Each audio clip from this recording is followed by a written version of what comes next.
My wife used my inheritance to remodel her parents' home without my consent, so I divorced her and cut her off. I never imagined that the legacy my father left me would be the catalyst for the most painful betrayal of my life. When he passed away 6 months ago, I inherited a substantial sum, $700,000. It wasn't money I intended to squander. I wanted to invest it wisely, ensuring it served as a lasting tribute to the man who worked tirelessly to provide for our family.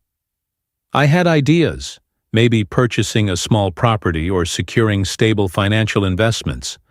What I didn't expect was that this inheritance would vanish into a bottomless pit, one that I never consented to dig. At 42, I had spent over a decade building my career as a civil engineer in Boston. I was meticulous, thoughtful, and always planned for the future. My wife, Laura, and I had been married for 8 years, and though we had our share of disagreements, I had never once questioned her respect for my financial autonomy, until the withdrawals started.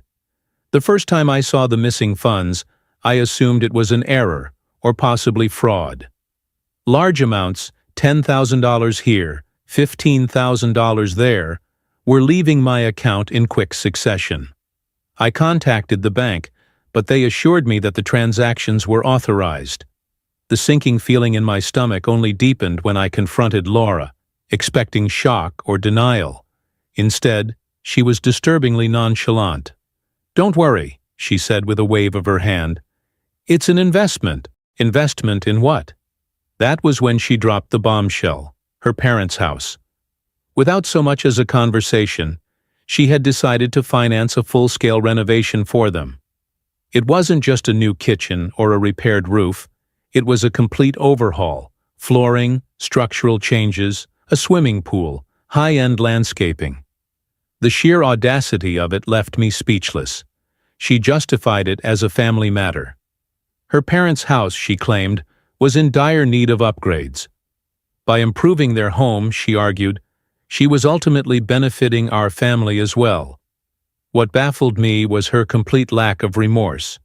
To her, it was as if the money had always belonged to both of us, as if my father's hard-earned wealth was nothing more than a shared asset for her to allocate as she pleased. I demanded she stop the renovations immediately, but her response was indifferent. "It's too late," she shrugged. "The contracts are signed." That night, as I sat at my desk staring at my bank statements, I realized the damage was worse than I initially thought. More than half of the inheritance, over $300,000, was already spent, and based on my findings, another $200,000 had been committed to future projects. If I didn't act fast, every last dollar would be gone. I reached out to my lawyer friend explaining the situation. He listened carefully before delivering news I hadn't considered. Inherited money, if kept separate, is usually classified as personal property, but if it gets merged with joint finances or used for a shared purpose, things get murky. My wife had been careful, subtly transferring funds to our joint account before using them, which could complicate my legal stance. Still, he advised me to document everything: emails, texts, bank transactions. If I could prove that she made these decisions unilaterally, I might have a case. That night, I scoured every digital corner for proof. My heart pounded as I read through emails between Laura and the contractors. Not only had she authorized payments without my consent, but she had also misrepresented my stance. In one email, a contractor asked if I was aware of the rising costs due to premium materials, and Laura had confidently replied, "He's fine with it." I wasn't fine with any of it. The next day, I visited the property in question. The sight made my stomach turn. The house was practically a construction zone.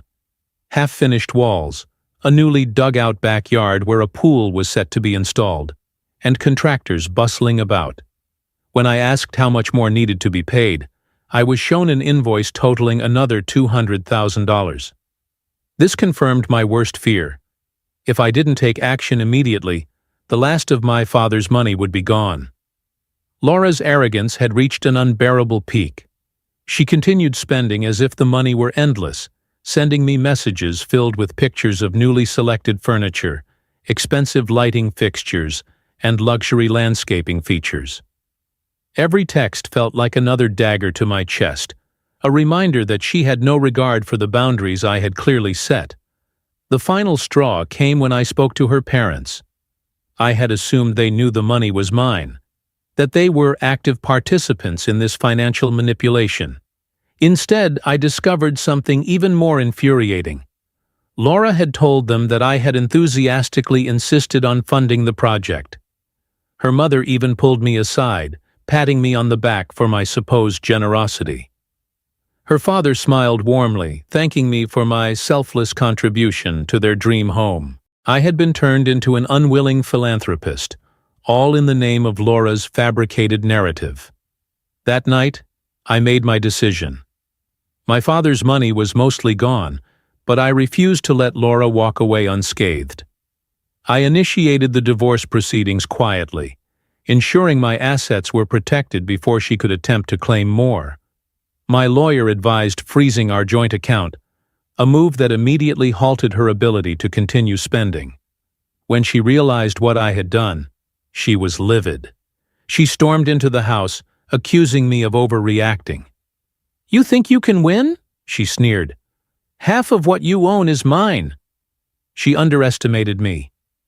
The court didn't look kindly upon her actions, especially when I presented the overwhelming evidence of her unauthorized spending. The judge saw through her entitlement, ruling that my inheritance was indeed separate property. Even more damning, her reckless financial behavior was deemed marital waste, which meant she had to bear the brunt of the remaining debts. Meanwhile, the unfinished renovations became a nightmare for her and her parents. Contractors demanded their final payments, and with my funds locked away, Laura had nowhere to turn. Her parents, now aware of her deception, were furious. They were left with a half-renovated home, unpaid bills, and the realization that their daughter had built her financial empire on a crumbling foundation of lies. By the time the dust settled, she was left with almost nothing. No spousal support, no further access to my finances. The very home she had poured my inheritance into now stood as an incomplete monument to her greed. As for me, I sold our marital home and moved into a modest condo, free from the chains of manipulation.